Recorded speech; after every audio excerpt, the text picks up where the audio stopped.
ഇത് ഒരുപാട് രീതിയിൽ മിസ്യൂസ് ചെയ്യാൻ പറ്റുന്ന ഒരു കാര്യം. ഇത് പ്രോപ്പറായിട്ട് പഠിച്ചില്ല എന്നുണ്ടെങ്കിൽ ഓൺലൈനിലൊക്കെ പഠിക്കുന്നത് അവരവരുടെ വരുമാനത്തിന് വേണ്ടി ചെയ്യുന്നതാണ്. അറിയാമെന്നുള്ളവൻ നല്ല രീതിയിൽ കൈകാര്യം ചെയ്യുകയാണെങ്കിൽ ഒരാളുടെ ജീവൻ രക്ഷിക്കാനും പറ്റും, ഒരാളെ കൊല്ലാനും.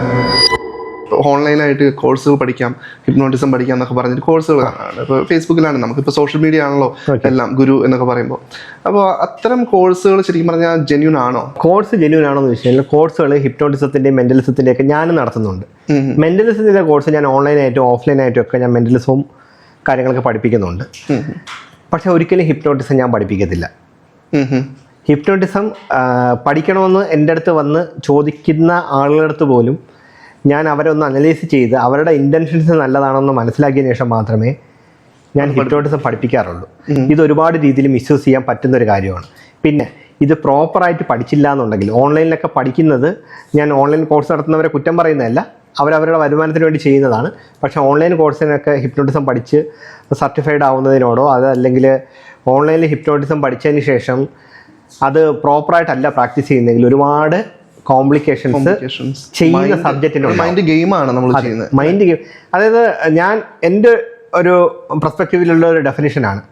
ഹിപ്നോട്ടിസം എന്ന് പറയുന്നത് നല്ല പവർഫുൾ ആയിട്ടൊരു ടൂളാണ്. നമുക്കതിനെ കമ്പയർ ചെയ്യാൻ പറ്റുന്നത് വെച്ചാൽ എൻ്റെ പെർസ്പെക്റ്റീവാണ് ഞാൻ പറയുന്നത്. എൻ്റെ കാഴ്ചപ്പാടിൽ ഹിപ്നോട്ടിസം എന്ന് പറഞ്ഞത് ഒരു സർജിക്കൽ ബ്ലേഡ് പോലെയാണ്, നല്ല മൂർച്ചയുള്ള ഒരു ആയുധമാണ്. ഇത് അറിയാമെന്നുള്ളവൻ നല്ല രീതിയിൽ കൈകാര്യം ചെയ്യുകയാണെങ്കിൽ ഒരാളുടെ ജീവൻ രക്ഷിക്കാനും പറ്റും, ഒരാളെ കൊല്ലാനും.